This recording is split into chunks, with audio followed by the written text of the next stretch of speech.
ओम विष्णुपदाय कृष्ण पृष्ठाय भूतले श्रीमते भक्तिवेदांत स्वामी नाम नमस्ते सरस्वती गौरवाणी प्रचारिणी निर्विशेष शून्यवादी पाश्चात्य स्थानी जय श्री कृष्ण चैतन्य प्रभु नित्यानंद से अद्वैत गदाधर शिव सदि गौरवृंद।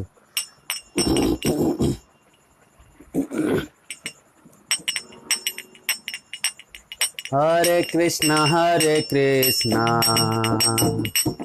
कृष्ण कृष्ण हरे हरे हरे राम राम राम हरे हरे हरे हरे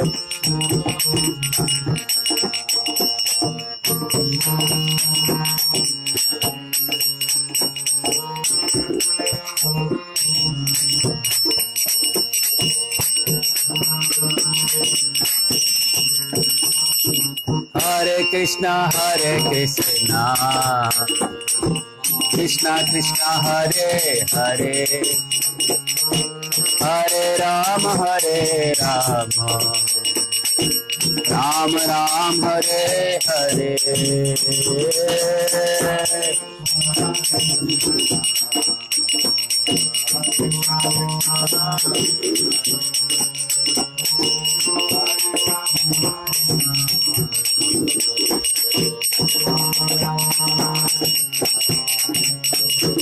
हरे कृष्णा कृष्णा कृष्णा हरे हरे हरे राम राम राम हरे हरे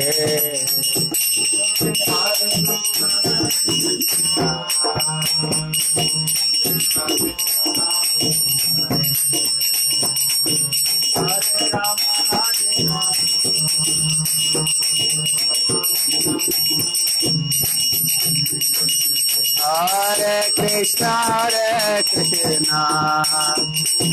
कृष्णा कृष्णा हरे हरे हरे राम राम राम हरे हरे हरे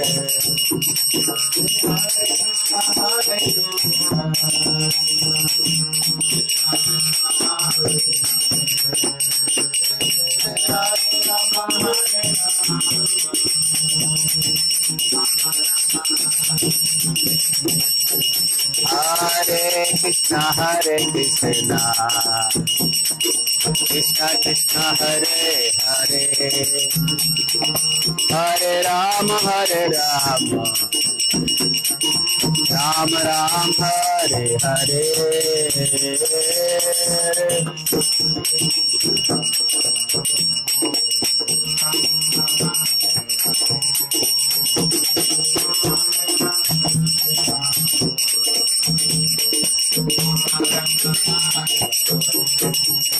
जय राधा रमन राधा रमन राधे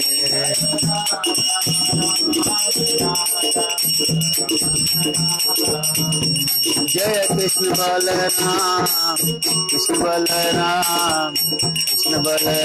जय कृष्ण बलराम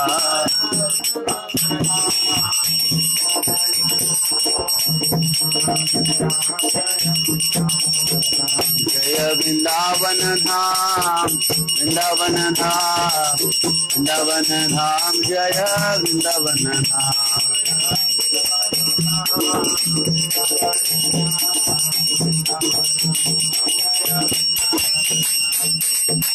श्रील प्रभुपाद की जय।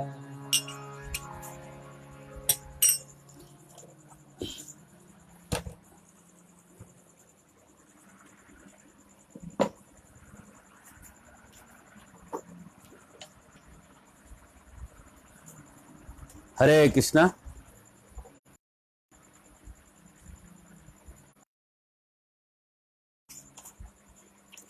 तो हम कॉन्फ्लिक्ट रेजोल्यूशन के ऊपर हम बोल रहे हैं, भेदभाव को कैसे हटाएं, और अभी तक हमने क्या सीखा है वो हम आपको दिखाने वाले हैं। कॉन्फ्लिक्ट रेजोल्यूशन,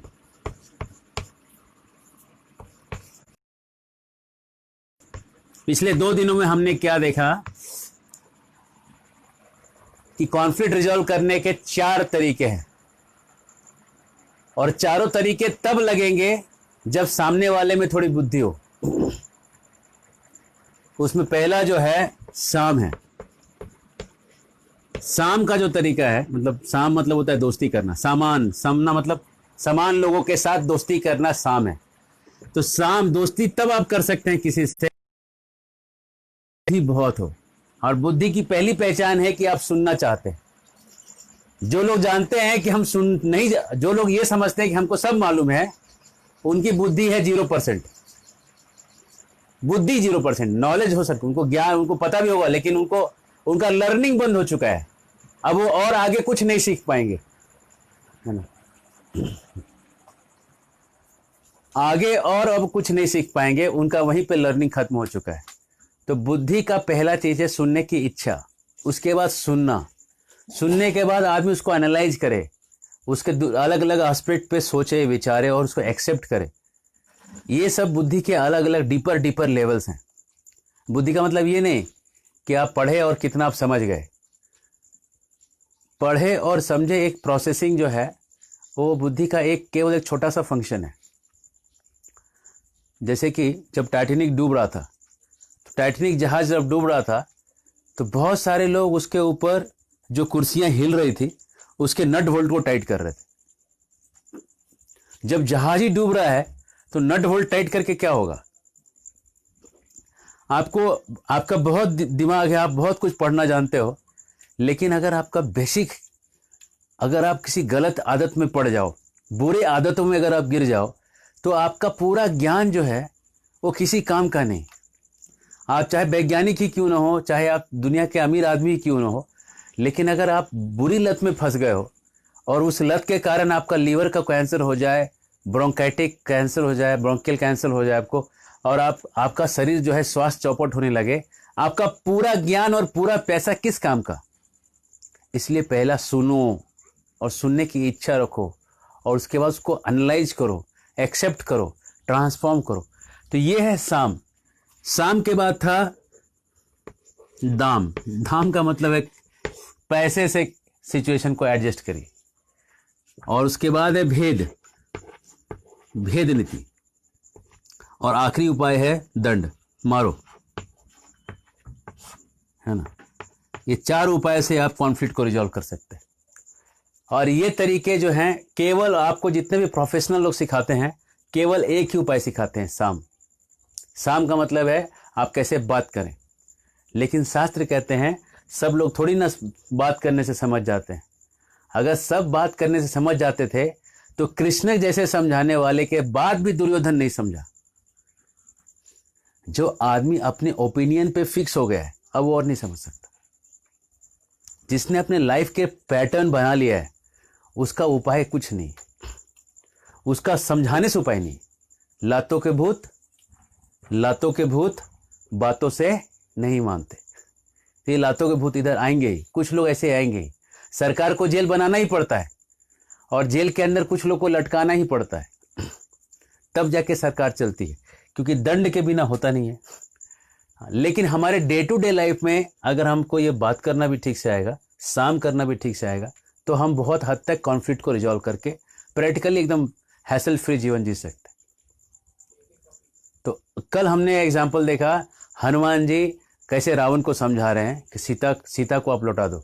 ये नहीं बोले कि तुमने सीता चुराई है, क्योंकि उन्होंने नहीं देखा ना सीता चुराते हुए उसको। उन्होंने इतना ही कहा कि मैंने देखा है सीता गायब हुई है, और मैंने देखा है सीता यहाँ पे है, तो इसलिए मेरा अनुरोध है कि ये सीता को लौटा दिया जाए, सीता को जो है आप भेज दीजिए बारात के साथ।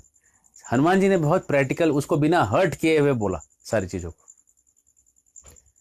उसके बाद जब विभीषण भगवान राम के पास आता है, तो वहां पे एक और कॉन्फ्लिक्ट क्रिएट होता है कि भाई ये विभीषण को लेना है कि नहीं लेना है, ये कहीं हमारे अंदर भेद तो नहीं क्रिएट करेगा। बहुत डिफिकल्ट केस है। विभीषण को एक्सेप्ट करना एकदम खतरे से खाली नहीं था। यह ऐसा हो जाएगा कि चाइना के किसी गुप्तचर को, चाइना के जिनपिंग के भाई को इंडिया में मोदी जी का सलाहकार बना देना, आप समझ रहे कितना बड़ा खतरा है ना। ऐसे ही कुछ हो जाएगा। तो ये भेद ये भेद जो है, इसको खेलने के लिए, चारों स्टेप को खेलने के लिए बहुत एक्सपर्ट आदमी चाहिए। इसलिए जो साम है, साम के तरीके को आप लोग ज़्यादा अपनाएं, और ये बाकी 3 तरीके जो हैं वो एक एक्सपर्टीज का लेवल है तो लगाएं। आज हम आपको एक केस दिखाएंगे इंद्र और पृथु का, जो हमारे चौथे स्कंद का एक्चुअल केस है।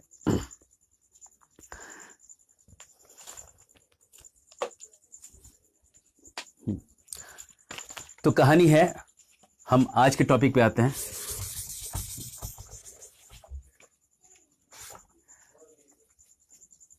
ध्रुव महाराज के खानदान में आए अंग, अंग का बेटा हुआ वेन, वेन को मार दिया ब्राह्मणों ने। वेन का बेटा हुआ, वेन के शरीर को मथने से निकला ये पृथु, पृथु निकले पृथु। पृथु के राज्य में पृथु अपने यहाँ यज्ञ कर रहे थे, और यज्ञ के द्वारा जो है बहुत कुछ अचीव करना चाहते थे। हमको लगता है यज्ञ करने से क्या होता है। देखिए, यज्ञ करना इतना इंपॉर्टेंट है। अभी जो बारिश इरेगुलर आ रहा है, इसका क्या सॉल्यूशन है? कोई तरीका है, कोई ऐसा स्क्रू ड्राइवर है, कोई ऐसा नट कहीं है जिसको कस दिया जाए और सब बारिश टाइम पे होने लगे? ऐसा कोई चीज़ है? ऐसा कहीं है बना हुआ? लेकिन कहते हैं कि जो पर्जन्याद यज्ञ संभव, जो बारिश है यज्ञ करने से अच्छी आती। अगर कलयुग में जितने, हमारे समय में जितने भी लोग हैं, सब यज्ञ करें, और यज्ञ जो है आसान सा यज्ञ है, सब लोग बैठ के भगवान का नाम लें। जैसे महाराष्ट्र में जय जय राम कृष्ण हरि गाते हैं, उत्तर भारत में राम राम सीता राम गाते हैं, और इस्कॉन में तो हरे कृष्ण कृष्ण कृष्ण हरे हरे, हरे राम राम राम हरे हरे। जो भी यज्ञ का प्रकार भगवान का नाम के रूप में सब लोग मिलकर जो करते हैं, अगर वो रेगुलर हो जाए तो आप बोलेंगे कि फिर आप लोग तो जब कर ही रहे हैं तो फिर बारिश क्यों नहीं रेगुलर हो रही है? मैं कह रहा हूँ हम तो कर रहे हैं, आप भी तो आइए। हम तो 1% भी नहीं है। आप परसेंटेज बढ़ाइए, बारिश ठीक हो जाएगा। थोड़ा परसेंटेज कम है। जब डीलिंग होती है ना तो परसेंटेज बराबर नहीं हुआ है अभी तक। तो ये जो यज्ञ था, पृथु यज्ञ कर रहे थे, और यज्ञ करके लोगों को, जनता को खुशहाल करना चाहते थे। लोगों को सिखा रहे थे कि साथ में आके यज्ञ करना चाहिए। और तब का जमाना था, घी भी असली था, तो घी वाला यज्ञ कर रहे थे यज्ञ में डाल के। अगर आज यज्ञ करिएगा और आप मार्केट का घी उठाइएगा तो उसमें आपको गारंटी नहीं कि वो घी क्या है ना। कभी कभी तो लिखा रहता है घर में बने घी से भी अच्छा। ऐसा कैसे हो सकता है? घर में तो आपने खुद बनाया, आप खुद से बनाया हुआ घी से अच्छा कोई घी कैसे बन सकता है? ये असंभव वाली बात है ना। और जो बनाने वाले हैं वो पहले बाबा थे और अब बन गए बनिया, है ना। और वो कहाँ से घी आ रहा है, हर जगह तो बाबा जाके देख नहीं रहे हैं कि इसने घी असली दिया कि नहीं दिया। इसने घी हर जगह जगह पे, हर पॉइंट पे तो चेक कर नहीं रहे हैं। पूरे हर घर में हर घर तो देख नहीं रहे कि इसने तो नहीं मिलाया कुछ, उसने तो नहीं मिलाया। उन्होंने सीधा उठा लिया और उठा के अपना ब्रांड लगा दिया, है ना। और बाबा पे विश्वास करके आप घी ले रहे हैं ना। और उनके टूथपेस्ट में फ्लोरीन है और फ्लोरीन आपके दांतों के लिए हानिकारक है, एकदम हानिकारक चीज़ है। 900 से ज़्यादा ppm में फ्लोरीन है उनके टूथपेस्ट में। तो फ्लोरीन वाला टूथपेस्ट मत यूज करिएगा, चाहे बाबा का ही क्यों न दिया हो, है ना। बाबा से कहिए कि बिना फ्लोरीन का टूथपेस्ट बनाएं या आप नीम का दातुन मंजन लगाएं। तो ऐसे जो बाबा बने हैं, इनके बारे में आज की कहानी। मैं खुद से नहीं कह रहा हूँ, भागवतम ही इन बाबाओं के बारे में कह रहा है। ये बाबा लोग क्या करते हैं। तो पृथु जब यज्ञ करने बैठे, 99 यज्ञ उन्होंने सही से किया। 100वां यज्ञ करते ही वो इंद्र के बराबर पोस्ट पे आ जाते थे। इंद्र के बराबर पोस्ट पे आते ही इंद्र के उनके क्वालिफिकेशन आ जाता था उनको। तो उन्होंने 100वां यज्ञ जैसे चालू कर, 99 यज्ञ जैसे खत्म हुआ, 100वां यज्ञ पे जैसे बैठे फाइनल राउंड करने के लिए। इंद्र का एक नाम है सत क्रतु। सत मतलब 100, क्रतु मतलब यज्ञ, 100 यज्ञ करने वाला। तो इंद्र साइन भी ऐसे करता है, स क, सत क्रतु। और उसका शॉर्ट फॉर्म में उसका नाम भी शक है, शक्की नहीं, सतक्रतु, है ना। तो सका बोलते हैं इसको। तो इंद्र जो है वो समझ जा कि अगर ये 100 कर लेगा, इसके पास अगर मेरे जितना पावर आ जाएगा, तब तो ये मेरा पोस्ट खा जाएगा। इसके लिए इसको हटाना पड़ेगा। ये पॉलिटिशियंस यही तो करते हैं, उनके जो राइवल्स होते हैं उनको हटाते हैं। उसने क्या किया, जो समय यज्ञ के लिए जो घोड़ा रखा हुआ था, अश्वमेध यज्ञ का जो घोड़ा था, वो घोड़ा लेके भाग गया वो। अब घोड़ा लेके जो भाग गया तो जो पृथु जो थे यज्ञ में बैठे थे, पृथु ने अपने बेटे को कहा देखो क्या मैटर है, कहाँ गया घोड़ा। उनका बेटा जो था निकला और जो खोजते गया तो देख रहा है एक सन्यासी, जटाधारी, भस्म लगाए हुए शरीर पे और घेरुआ कपड़ा पहना हुआ सन्यासी घोड़ा लेके भाग रहा है।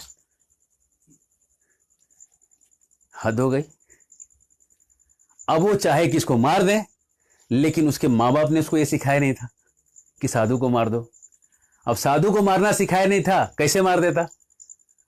तो अत्रि मुनि कह रहे हैं अरे वो इंद्र है लेकिन उसको छोड़ो नहीं, मारो उसको। जब मारो, गुरुदेव ने बोल दिया मारो, तो उसने लगाया तीर। तीर लगाते उसने क्या किया, घोड़ा छोड़ा, वो कपड़े छोड़े और भागा वहां से। इंद्र ने राउंड 1 कर दिया। पाखंड की शुरुआत देखिए, कितना बड़ा कॉन्फ्लिक्ट है यहां पे। पाखंडी आ गया, सरासर पाखंड। पहने हैं गेरुआ कपड़ा और लोगों का माल चोरी कर रहे हैं,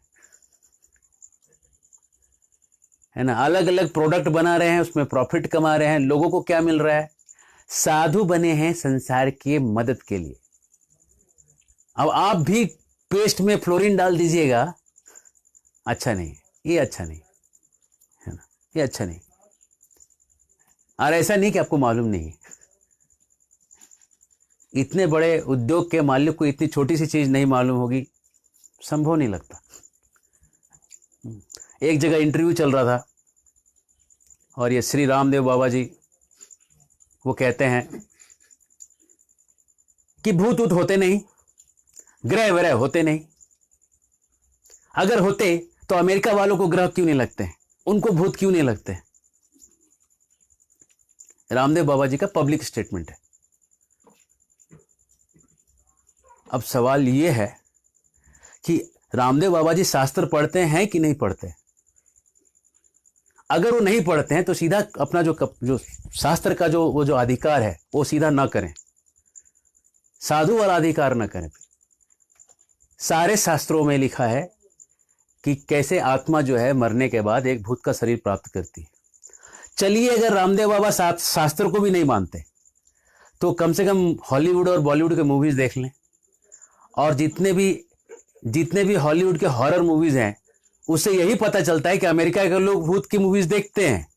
देखते तभी है ना जब विश्वास करते हैं। ड्रैकुला कहाँ की मूवी थी, भारत की तो नहीं थी। तो ना रामदेव बाबा ने हॉलीवुड भी नहीं देखा और रामदेव बाबा ने ये भागवतम भी नहीं पढ़ा, यही लगता है। तो ऐसे लांछन ना लगाएं। मेरा रिक्वेस्ट है ऐसे लोगों से कि शास्त्रों को भरी सभा में अपमानित ना करें। अगर उनको कुछ समस्या है, एक से एक दिग्गज बैठे हैं और उनको बुलाएं और बुला के अपना शक समाधान करके लें, शंका को हटा लें।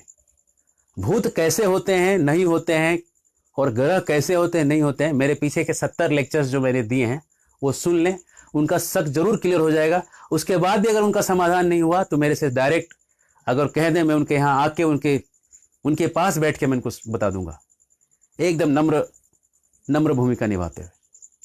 अगर वो चैलेंज करना चाहें तो उसके लिए भी सब लोग तैयार हैं। लेकिन शास्त्रों का अपमान करना एक साधु का कपड़ा पहन के ठीक नहीं दिखता, एकदम गलत है। आपने बिजनेस किया ठीक है, वो भी हम कुछ नहीं कहते, लेकिन शास्त्रों पे आप हाथ मत लगाइए। तो पाखंड इसको कहते हैं। पाखंड कहते हैं कि गेरुआ कपड़ा पहने और काम करें दुनिया का। राम राम जपना पराया माल अपना। भगवान कहते हैं कि कौन सन्यासी है, अनाश्रितम कार्यम करोति, जो अपने काम के फल पे, कर्म के फल पे जो आश्रित नहीं है वही सन्यासी है, और कोई सन्यासी नहीं है। केवल गेरुआ कपड़ा पहनने से कोई सन्यासी नहीं बनेगा। मन न रंगाए रंगाए जोगी कपड़ा, दढ़िया बढ़ाए बन जाए बकरा। मन नहीं रंगाया है, केवल कपड़ा रंगाया है और दाढ़ी बढ़ा के बकरा बन गया। कबीरदास जी कहते हैं। तो इसलिए पाखंड की शुरुआत इंद्र ने की है और इनके चेले आज भी बहुत मिलेंगे कि पहने हैं कपड़ा लेकिन अभी भी फायदे में देख रहे हैं कितना फायदा है, माल कितना आ रहा है। ये फायदे पे जो लोग पड़े हुए हैं, फायदे का जो लोग सोच रहे हैं, उनको लोगों के बारे में सोचना चाहिए कि हमारे फायदे से लोगों का नुकसान ना हो, और जो फायदा ले रहे हैं वो लोगों के सेवा में जाए। फायदा लेके केवल बड़ा एम्पायर बनाना और साधु कहलाना ये ठीक नहीं। चाहिए व्यक्ति को, चाहिए साधु को, चाहिए समाज के लिए कार्य करे, समाज की सेवा के लिए कार्य करे, और साधु का एक गरिमा है, वो गरिमा को मेंटेन करे। साधु का गरिमा ये नहीं कि बस अब बिजनेस भी करने लगे, लोगों को फ्लोरिन का टूथपेस्ट भी पिला रहे हैं, असली घी करके बेच दे रहे हैं। और कई सारे यूट्यूब में मैंने वीडियोस देखे कि उनके घी को इनके घी को सब लोग कंपेयर कर रहे हैं। इज्जत तो चला जाता है ना ऐसे करने से, है कि नहीं? ऐसा नहीं होना चाहिए। हरे कृष्ण। तो पाखंड की शुरुआत इन्होंने चालू किया, इंद्र ने। जब वो घोड़ा लेके वापस आया, फिर से यज्ञ करना चालू किए। इंद्र फिर भी डरा हुआ था। अब इंद्र ने क्या किया, एक डंडा लिया, उसके ऊपर एक खोपड़ी लगाई और खोपड़ी लगा के पूरा भस्म जो था, ऐसे स्टाइल का भस्म पहले लगा के आया था, अब उसने भस्म का स्टाइल ऐसा कर दिया और खोपड़ी वाला अघोरी बाबा बन के डमरू बजाता हुआ पहुंच गया और घोड़ा लेके भाग गया। एक भजन है इससे उल्टा, कभी राम बन के कभी श्याम बन के चले आना प्रभु जी चले आना। लेकिन इंद्र ने क्या किया, कभी छलिया बन के कभी ठग बन के, उल्टा किया पूरा उसने। धर्म का नाम खराब किया, पाखंड चालू कर दिया उसने। अब उसने दूसरा सन्यासी का रूप लिया, फिर घोड़ा चुरा के ले गया, अंधेरा कर दिया पूरा यज्ञ के स्थान पे और ले गए। तो जितने भी ऐसे खोपड़ी उपड़ी लेके घूमते हैं और खोपड़ियों पे लेके जो तंत्र विद्या को जो प्रैक्टिस करते हैं जो सन्यासी लोग, वो तंत्र विद्या का जो शुरुआत है वो वेदों में नहीं है। तंत्र विद्या की शुरुआत शिव जी के शास्त्रों में है, जिसमें बहुत कठिन कठिन तपस्याएं लिखी है। जीभ को काट काट के लंबा करना, जीभ के नीचे फ्रेनुलम होता है, उसको काटना बकरी के दांत से, और जीभ लंबा करके नाक टच करना, नाक टच करके लंबा करके यहाँ तक टच करना। जिस दिन जीभ यहाँ तक टच हो जाएगी, जीभ को पीछे लेके गला का सांस रोक के अपने प्राणवायु को ऊपर उठा के ब्रह्मरंध्र से ये कपाली को निकालते हुए ब्रह्म ज्योति में जाके मिल जाना। ये होता है वो शास्त्र, तंत्र का शास्त्र है। लेकिन उसको करते हैं ये लोग बड़े अघोरी तरीके से। और आज देखते हैं उसका जो ओरिजिनल प्रोसेस है उसको कॉपी पेस्ट करके रजनीश ओशो वालों ने उसको वहां लगा दिया। लाल कपड़ा पहन के सन्यास ले लिया, लड़कियों को भी लाल कपड़ा पहना के सन्यासीन बना दिया। सन्यासी और सन्यासीन मिलके साथ में योग कर रहे हैं। भागवत कहता है जहां घी है, जहां आग है, आग लग जाएगा, आगे बढ़ जाएगा। तुम्हारे कपड़ा पहनने से तुम्हारे मन की वासना नहीं जाएगी। लाल कपड़ा पहनने से मन की वासना नहीं चली जाएगी। मन की वासना जाने के लिए आपको अंदर से भगवत अंश और भगवत प्रेम को जगाना पड़ेगा। और अगर आपने केवल लाल कपड़ा पहना है, उसमें भी आपके नियम हैं। स्त्री को पुरुष से दूर रहना चाहिए, साथ रह के लाल कपड़े का भी जब आपने वैल्यू गिरा दिया। ये इंद्र के पाखंड का ही पाखंड नंबर 1, पाखंड नंबर 2, पाखंड नंबर 3। ये इंद्र अलग अलग रूप से पाखंड करता गया, और यही पाखंड जो है आज हम अलग अलग रूप से सन्यासियों में देख रहे हैं। तो केवल कपड़ा पहन लेने से, मरून ड्रेस पहन लेने से आप सन्यासी नहीं बनते हो। और वहां अंदर जाने के लिए HIV का टेस्ट करवाइए। अगर आपके यहां पे कोई भी अवैध संबंध नहीं है तो HIV टेस्ट कराने की क्या जरूरत है? इस्कॉन में तो कभी HIV का टेस्ट नहीं करवाते किसी को, तो फिर ओशो वाले क्यों करवाते HIV का टेस्ट? सन्यासी का कपड़ा पहन रहे हैं, धिक्कार है। और स्त्रियों को सन्यासीन का कपड़ा पहना दे रहे हैं और साथ में योग करते हैं एक रूम में बंद होके, एकदम गलत है। जहां घी है, जहां आग है, आग बढ़ेगा, घी जलेगा, जलेगा ही जलेगा। एकदम गलत है। बहुत ऐसे ऐसे पाखंड संप्रदाय जो चालू हुए, पाखंड संप्रदायों की शुरुआत इंद्र ने की। आप बोलेंगे इंद्र ने नहीं किया होता तो आज हुआ ही नहीं रहता था। आपके अंदर के जो भावनाएं हैं ना, वो इंद्र जो है वो प्रदर्शित करके दिखा रहा है। वो उसका भगवान जब आगे आएंगे तो कहेंगे, ब्रह्मा जी आगे आएंगे तो कहेंगे इंद्र जो है इसके अंदर भी इच्छा है, ये भी शुद्ध नहीं हुआ है अभी तक, इसके अंदर भी गंदगी भरी पड़ी है। तो जितने ये साधु घूम रहे हैं उसमें जो सच्चे साधु हैं, वो सच्चे साधु जो है ना कभी भी आश्रित होकर काम नहीं करेंगे, किसी पे आश्रित नहीं। वो अपने लिए कुछ नहीं करेंगे, जो करेंगे तो समाज की सेवा के लिए। जो ऐसे अनाश्रित लोग हैं वो सन्यासी, और जो आश्रित हो गए, जो फल के चिंता में पड़ गए और अपना फायदा देखने लगे, और फायदे में लोगों का घाटा भी चलेगा, अब वो सन्यासी तो रहे ही नहीं। वो तो क्या कहा जाए, आप खुद ही समझ लें। अब क्या बोले हम यहाँ पे, अब आप समझ लें उनके बारे में क्या समझना है आपको। हम तो इतना ही कहेंगे, अनाश्रित जो गीता में जो कहा गया है वो सही है। और अगर कोई भी अपने फल को, अपने रिजल्ट्स को अपने लेके चलना चाहता है, वो सन्यासी नहीं है जो गीता में कहा गया। तो सन्यासी का कपड़ा तब पहने व्यक्ति जब वो सन्यास का स्टैंडर्ड पे हो, नहीं तो एक नॉर्मल व्यक्ति की तरह सेवा करे, जो करना है करे। हाँ, तब लोग सुनेंगे नहीं ना, तो लोगों के सुनने के लिए आपने उसका इस्तेमाल किया उस कपड़े का, यह गलत है, दुरुपयोग है। पाखंड को इंट्रोड्यूस करता है इंद्र। तीसरी बार आया तो नंगे के रूप में आया, एक नंगे सन्यासी के रूप में आ गया।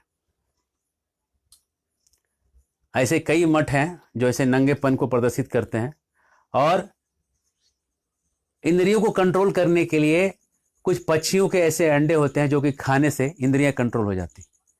ये एक कृत्रिम तरीका है इंद्रियों को कंट्रोल करने का, ये सही तरीका नहीं है। जब मन में, सुखदेव गोस्वामी ने कहीं कबूतर के अंडे नहीं खाए थे इंद्रियों को कंट्रोल, वो तो नग्न ही थे, लेकिन सुखदेव गोस्वामी को देख के स्त्रियां तक कह रही थी कि ये इसके मन बालक के जैसा है, इसकी आंख एकदम साफ है।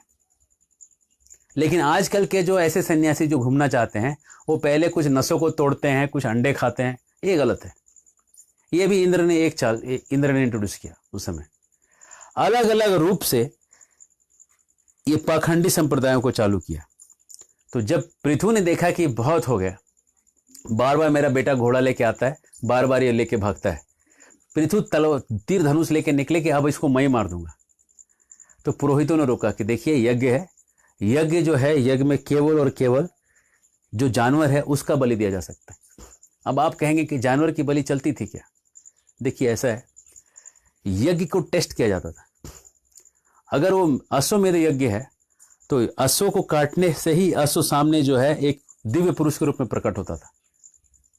जब कलयुग बढ़ गया, ये मंत्रों को उच्चारण में जो शक्ति नहीं बची, तो यज्ञ करना भी अश्वमेधम गवावलंबम है ना, ये जो संन्यासम, ये 5 चीजें जो है कलयुग में बंद करवा दी गई, क्योंकि कलयुग के ब्राह्मणों में वो शक्ति नहीं रही कि उस तरह से मंत्रों को उच्चारण करके वैसे शक्ति के वो सामने उस व्यक्ति को साक्षात दिव्य करके दिखा दे। तो इसलिए पहले के जमाने का प्रैक्टिस है। तो अश्वमेधम, तो उस बोले कि आप इनको मारोगे तो आपका यज्ञ कंप्लीट नहीं होगा। तो पृथु रुके। तो पुरोहित कहते हैं कि हम ऐसा करते हैं, अग्नि में ही इंद्र को स्वाहा कर देते हैं। ऐसे मंत्र जो आज तक यूज नहीं हुए, आज उसको पहली बार निकालेंगे फाइल से। और उन्होंने वो स्वाहा करने के लिए सारा मंत्र पढ़ा, और जैसे ये स्वाहा करने वाले थे, इंद्र को अग्नि में स्वाहा करने वाले थे, इंद्र उस अग्नि में जाने ही वाला था, उसके जाने के पहले ब्रह्मा जी आ गए।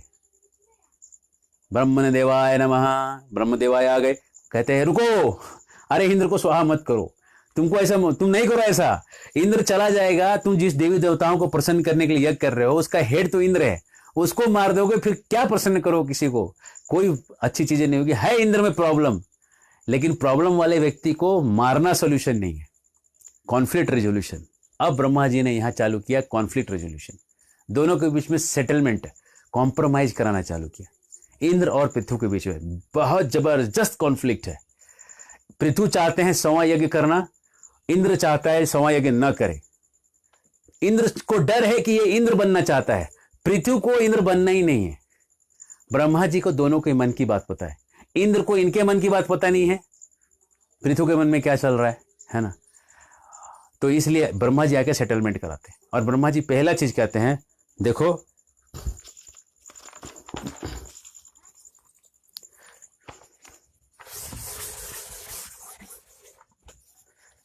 कहते हैं कि अरे पहला चीज बताते हैं उसको, उसको अज्ञान से ज्ञान में लेके आते हैं। जब भी आप कॉन्फ्लिक्ट रिजोल्यूशन करिएगा तो पहला स्टेप इसको क्या, ये देखिएगा कि जो व्यक्ति है उसके बारे में थोड़ा सा आप उसको ज्ञान कराइए। कह रहे तुम कौन हो, तुम समझ रहे हो, तेरे जैसे आदमी, तुम्हारे आपके जैसा भगवान सदृश, अगर आपके जैसा व्यक्ति जो गुरुकुल में इतना दिन पढ़ा है, बड़े बड़े आचार्यों से सीख के आया है, अत्रि, अंगिरा, वशिष्ठ, इनसे जो सीख के आया हुआ जो व्यक्ति है, इतना हाईली क्वालिफाइड व्यक्ति अगर ऐसा करे तो तुम्हारा सारा पढ़ाई जो है बेकार चला गया। पहला उसको इंट्रोड्यूस करा रहे, तुम हो कौन भाई, तुम साधारण आदमी नहीं हो, तुम यहां से पढ़ के आए हो, इनके शिष्य हो। पहला चीज ये ज्ञान कराना कि तुम कौन हो। और तुम तो जानते हो कि धर्म और मोक्ष जो है बहुत ऊपर की चीज है, फिर तुम दुनिया वाले के जैसे तुम कैसे व्यवहार कर रहे हो। तुम में ये चीज अपेक्षित नहीं है, ये कोई सामान्य चीज नहीं है। कॉन्फ्लिक्ट रेजोल्यूशन का पहला चीज है अज्ञान से ज्ञान मिलाना। अज्ञान से ज्ञान में आप उसको उसके बारे में बता के ला सकते हैं। पहले उसके बताइए कि तुम हो कौन भाई, तुम फलाना फलाने का बेटे हो, इतने महान व्यक्ति हो, तुमको ये नहीं करना चाहिए था। दूसरा उन्होंने निकाला, इसको कहते हैं उल्टा भेद नीति। पहला है अज्ञान से ज्ञान, अज्ञान से ज्ञान, ये पहला आप इसको ऐसा याद रखिए। पहला स्टेप है अज्ञान से सामने वाले को ज्ञान मिलाइए। दूसरा है उल्टा भेद नीति। उल्टा भेद नीति क्या है? जैसे अंग्रेजों ने क्या किया, अरे ये द्रविडियन है, ये आर्यन है, उन्होंने भेद लगा दिया, ये भेद लगाया अंग्रेजों ने। उल्टा भेद नीति कहता है कि सर्वे सुखिना भवन्तु, सब लोग सुखी हों। कैसे? सब लोग भगवान के अंश हैं, आप भी भगवान के अंश हैं, मैं भी भगवान का अंश हूं, वो भी भगवान का अंश है, हम सब भाई बहन हैं, हम सब भगवान के अंश हैं। ये उल्टा भेद नीति है, जोड़ने की नीति है। जब आप ये उल्टा भेद नीति खेलते हो ना, तो ये कॉन्फ्लिक्ट रेजोल्यूशन का बहुत स्ट्रांग पॉइंट होता है। अरे अपने में मत लड़ाई करो, अपनों के बीच में लड़ाई मत करो। कहीं से आपको उल्टा भेद नीति खेलना पड़ेगा, उन दोनों के बीच में कोई कनेक्शन दिखा के उसको उठाना पड़ेगा। ऐसा होता है ना, कई बार दो गाड़ी वाले भिड़ जाते हैं एक दूसरे के साथ और दोनों लड़ना चालू करते हैं। बोले तू कौन है? मैं बोला वो गांव से। अच्छा तू उस गांव से है? मैं भी तो उसी गांव से हूं। उसी गांव से? किसके घर में? वो पाटिल के। कौन सा Patil? VK Patil, CK Patil, R K Patil? बोला वो आर के पाटिल के। हो तो मेरा चचेरा भाई लगेगा। हो भाई चल, ये पीछे रह गया। दोनों बैठेंगे उधर जाके, थोड़ा खाना पीना खाएंगे, थोड़ा बोला मैं देता हूँ पैसे। बोला नहीं मैं पैसे देता हूँ। बोला गाड़ी बनवा देना, जो खर्चा हम दे देंगे। अरे रहने दे यार, चलते। जैसे आप कनेक्शन देख लेते हो ना एक दूसरे के बीच में, सारा आपका कॉन्फ्लिक्ट खत्म हो जाता है। कॉन्फ्लिक्ट रिजॉल्व करने के लिए उल्टा भेद नीति खेलना पड़ेगा आपको। उल्टा भेद नीति क्या है कि इंद्र तो तुमसे अलग है नहीं, गुस्सा मत करो, शांत हो जाओ। तीसरा खेलते हैं, तीसरा पॉइंट निकालते हैं।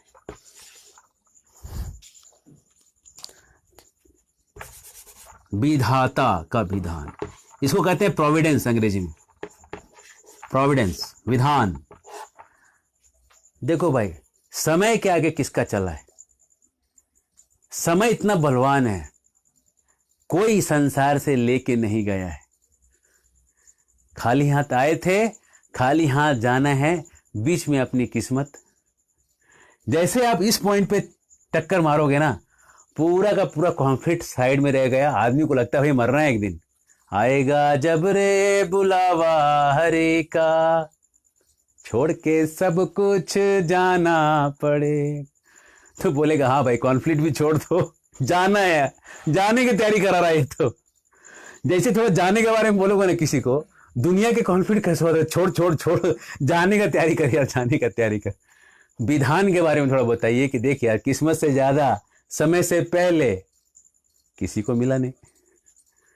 किस्मत से ज्यादा समय से पहले कुछ नहीं मिलता। इस चीज को याद रखिए। ये बताइए उसको, जो कॉन्फ्लिक्ट रिजोल्व करा रहे हैं वही विधान के बारे में चर्चा करें। और ब्रह्मा जी कहते हैं देखो पृथु, ये इंद्र बना हुआ है, जब भी तुम विधान के उल्टा, विधि के विधान के उल्टे जब कुछ काम करते हो, उसको रोकने के लिए 50 चीजें होंगी। देखिए जब काम होना रहता है ना, सारी चीजें एक एक एक दो तीन चार करके होने लगती है, और काम कभी रुकना है, विधि के विधान में नहीं होना है, 50 अड़चने आएंगी उसको करने के लिए। और आपने कहीं से कर भी दिया तो होने के बाद भी जो आप सोचे थे वो नहीं, कुछ और बन जाएगा। तो कह रहे हैं ब्रह्मा जी, अरे जब हर बार चोरी हो रहा है, अरे छोड़ दो यार, बस करो, सब किस्मत में नहीं है, तुमने प्रयास कर लिया और 99 कर लिया, यही कम है क्या? इससे ज्यादा तुम और क्या करना चाहते हो? कहते हैं पृथु कीर्ते पृथोर भूयात हिरे एकोन सत क्रतु, 99 कर लिए हो ना। अलम ते क्रतु भी स्विष्ट यद भवान मोक्ष धर्मविद, अरे 99 कर लिए हो, रुक जाओ यार, ये क्या 100 करोगे? अरे सतक्रतु इंद्र को रहने दो, तू एक उन सतक्रतु रहो, वो 100 वाला रहेगा, तुम 99 वाले रहो, क्या दिक्कत है ना? रहने दो, इससे क्या हो जाएगा, ब्रह्मांड में शांति रहेगी, एक ग्रेटर पिक्चर में शांति रहेगी। तो ये चौथा पॉइंट है, ग्रेटर पिक्चर दिखाएगी। लेकिन तो छोड़ो, पूरा ब्रह्मांड तुम्हारे अगेंस्ट हो जाएगा। एक ग्रेटर पिक्चर देखने की बात है। जब आप किसी को कॉन्फ्लिक्ट रिजोल्व कराते हैं तो उसको समझाइए, तुम दोनों को झगड़ा करने से ग्रेटर पिक्चर क्या होगा। तुमको गांव वाले कमजोर समझेंगे, शहर वाले कमजोर समझेंगे, आपस में भाई भाई का युद्ध हो जाएगा, तो कोई भी तुमको अटैक करेगा। सो देम द ग्रेटर पिक्चर। तो ये ग्रेटर जो बड़ा पटल जो है, एक वैश्विक पटल जो है, एक ब्रह्मांड का जो पटल है, एक जो एक हायर डायमेंशन है, उसको वो दिखाइए, ग्रेटर पिक्चर। ये चौथा पॉइंट है, इसको आप स्क्रीनशॉट करिए। हरे कृष्ण कृष्ण कृष्ण हरे हरे, हरे राम। पांचवा पॉइंट है रिक्वेस्ट करना। जो आप बोलते हैं, जो कॉन्फ्लिक्ट रिजॉल्व करा रहा है, उसको बहुत रिक्वेस्टफुल होना चाहिए। ब्रह्मा इतने बड़े व्यक्ति हैं, पृथ्वी को ऑर्डर दे सकते हैं, I order you to stop it. लेकिन ब्रह्मा कह रहे मेरा निवेदन है, आप इसको रोक दीजिए, आप मत करिए। आप ब्रह्मा जिसको आप कह रहे हैं, पृथ्वी को रिक्वेस्ट करना बहुत फायदेमंद होता है। छठा है, अगला स्टेप, इंट्रोस्पेक्ट कराना, आदमी को अंतर्मुखी बनाना, इंट्रोस्पेक्शन, इंट्रोस्पेक्ट। अरे पृथु जरा सोचो कि आप विष्णु ने आपके अंदर सत्यावेश अवतार कराया आपको, आप विष्णु की ताकत को लेके यहां पे आए हो। जरा सोचो कि आपके ऐसा करने से होगा क्या, झगड़े बढ़ेंगे, इंद्र रुकेगा नहीं और पाखंडी बनेगा। अभी तो उसने 100 इंट्रोड्यूस कर दिए हैं, आप उसको पकड़ते रहोगे तो ऐसे और 100 तरीके इंट्रोड्यूस कर देगा नकली साधुओं के, और पाखंड फैल जाएगा संसार में। जरा सोचो, विष्णु के अवतार लेके आप आए हो तो धर्म स्थापित कर रहे हो कि धर्म तोड़ रहे हो। इंट्रोस्पेक्शन, किसी को उसको झकझोरने के लिए इंट्रोस्पेक्शन। एक बार एक छोटे बच्चे थे, दो था, भाई था और एक उससे थोड़ी बड़ी बहन थी, और दोनों झगड़ रहे थे, और उसके माँ पिताजी बहुत शांत करने का प्रयास कर रहे थे और हो नहीं रहे थे। और वो मंदिर आए हुए थे, इस्कॉन के मंदिर में, और वहां पे सबके सामने जो है वो झगड़ रहे थे, तो सब लोग देख रहे थे और उनको बड़ा खराब लग रहा था। तो मैं वो छोटे बच्चे को बुलाया, उसके कान में मैंने धीरे से बोला, बोले क्या? बोले सुनो, ये तुम्हारी जो दीदी है ना, ये तुम्हारे साथ अब नहीं रहेगी। बोला क्यों? मैं बोला ये दीदी है, अब ये पढ़ने जाएगी, ये हायर कोर्स करेगी, ये अलग शहर में चली जाएगी, इसके बाद तुम लोग कभी मिल भी नहीं पाओगे। अचानक से बच्चा जो है ना एकदम ऐसा हो गया, चलिए सुनो, एक वो एकदम रोने को आ गया। मैं बोला देखो ऐसा है कि छोटा बड़ा कौन है? बोला दीदी है। छोटा कौन है? बोला मैं हूँ। तो तू एक काम कर, तू जाके पैर छू के माफ़ी मांग ले। मेरे कान में धीरे से बोला ये चीज़। इतना इमोशनल हो गया वो गया, उसको वो बोला दीदी बात करनी है, वो लेके गया साइड में, उसको पैर वैर छुआ, वो दीदी भी रोने लगी कि मेरे भाई को क्या हो गया, मेरा पैर छू रहा है। तो उसके पिताजी कहते हैं आपने क्या किया, इसका अंजर पंजर हिला दिया पूरा। ये जो है इंट्रोस्पेक्शन ऐसा चीज है ना, अगर आप किसी को भावनाओं पे अगर सही जगह पे आप उसको अगर बोल दोगे ना, आदमी इंट्रोस्पेक्ट जब करता है ना अपने आप को, तो अपने अंदर बदलाव पाता है। इंट्रोस्पेक्ट कराना बहुत जरूरी है। इसलिए इंट्रोस्पेक्शन ब्रह्मा जी ने कराया कि अरे आप विष्णु की शक्ति लेके आए हो, कुछ तो करके आपको सोचना पड़ेगा। देखो कॉन्फ्लिक्ट रिजॉल्व करने वाला जो है ना, वो बुद्धिमानी से करे तो होता है। सातवां,